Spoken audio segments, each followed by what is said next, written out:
আসসালামু আলাইকুম, কেমন আছেন সবাই? আমি তো আলহামদুলিল্লাহ অনেক ভালো আছি। আর এই তো আজকে আপনাদের জন্য একটা নতুন রান্নার রেসিপি নিয়ে আসলাম। তো আপনারা অনেকেই হয়তো খেয়েছেন বা জানেন যে আমি আজকে একটু করলা দিয়ে শিং মাছ দিয়ে ঝোল রান্না করব। তো এটা আমার অনেক পছন্দের একটা খাবার। আমার কিন্তু খুব ভালো লাগে যখন আমার মাংস খেতে ভালো না লাগে, আমি তখন এই ধরনের কিছু একটা রান্না করি যেটা একটু অন্য ভিন্ন ধরনের একটা স্বাদ নিয়ে আসে।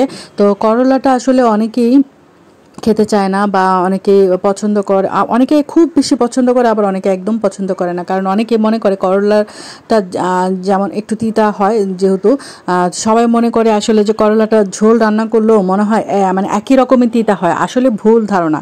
করলাটা খুব একটা তিতা হয় না। রান্নার পরে আমি প্রথমে এই জিনিসটা মনে করতাম, যার কারণে আমি করলার ঝোলটা বা করলা তরকারিটা আমি একদম খেতে চাইতাম না। তো যখন রান্নার পরে আমি খেয়েছি তখন কিন্তু আমার অনেক ভালো লেগেছে এবং আমি এটা দিয়ে অনেকটুকু ভাত খেতে পারি। আমার যখন মাংস খেতে ভালো না লাগে আমি তখনই এই ধরনের একটা তরকারি রান্না করে ফেলি। আর এই তো আমি একটু করলাটাকে আলুটাকে একটু কষিয়ে নিচ্ছি, আর শিং মাছটাকে আগেই আমি মশলা দিয়ে একটু কষিয়ে নিয়েছি, যেহেতু আমি ভেজে মাছটা দিব না।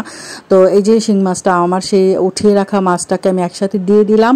আর হচ্ছে এখানে আমি আরেকটু বেশি করে একটু ঝোল দিয়ে, যেহেতু এটা ঝোল রান্না, তো ঝোলটা কিন্তু একটু বেশি করেই দিব। বেশি করে দিয়ে আমি এটাকে আবার একটু রান্না করব। কিছুক্ষণ রান্না করার পরে আমি এটাকে নামিয়ে নিব। আর এই যে আমি কিছু কাঁচামরিচ দিয়ে নিচ্ছি, কাঁচামরিচের ফ্লেভারটা কিন্তু আমার রান্নায় অনেক ভালো লাগে, অসাধারণ লাগে। যে কোনো তরকারিতে আমি একটু উপরে দুই চারটা কাঁচামরিচ দিই।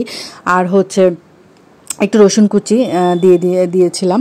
তো যাই হোক, এই যে আমার রান্না শেষ হয়ে গেল, মজাদার করলার ঝোল রান্না।